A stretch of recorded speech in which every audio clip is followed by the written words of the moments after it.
Zborovnog, gospodine veleposlaniče, gospodo časnici, dočasnici, vojnici Vojske Češke Republike. Čast mi je da vas večeras ovdje mogu pozdraviti u ime ministra hrvatskih branitelja, gospodina Tome Medveda, i u svoje ime. Prenosim ujedno njegove pozdrave i ispriku što nije mogao biti ovdje večeras s vama, ali nažalost obveze su takve da ministri nemaju baš puno mogućnosti da u detalje planiraju svoje obveze. Naročito što je ovih dana mnogo aktivnosti koje posjećaju na vrijeme prije 28-29 godina, kada je hrvatska vojska prerastala iz male vojske, slabo naoružane, u jednu kasnije respektabilnu silu, o čemu je govorio i general Zvonko Sesar. Što reći kada u ime jedne državne institucije imam čast pozdraviti ljude koji su prije 30 godina izložili i svoje živote da dođu ovdje doprinijeti da se Republika Hrvatska oslobodi od agresora koji je došao sa istoka.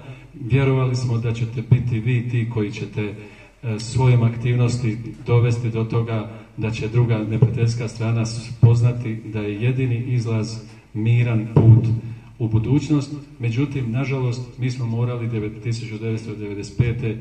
posegnuti ponovo za našim oružjem da bi oslobodili zemlju, tako da je ono za što ste vi došli djelomično uspjelo, iako kažu da je uspjeh mirovne misije u Hrvatskoj jedan od najboljih koji je u novijoj povijesti snaga Ujedinjenih naroda.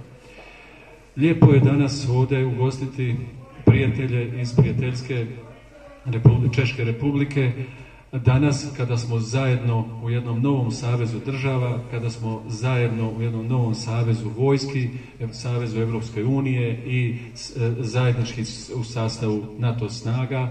Mi nismo to bili već sa 1991. godine, vi ste vrlo brzo postali, imali ste sreću da ste živjeli sa susjedima koji su bili razumni, sa zemljom i politikom koja je bila razumna. Mi baš nismo imali puno sreće, pa smo morali na drugi način riješiti naše probleme jednog neprirodnog zajedništva koje je bilo sklopljeno prije prilike 70 godina. Neću dužiti, general Sesar je rekao sve.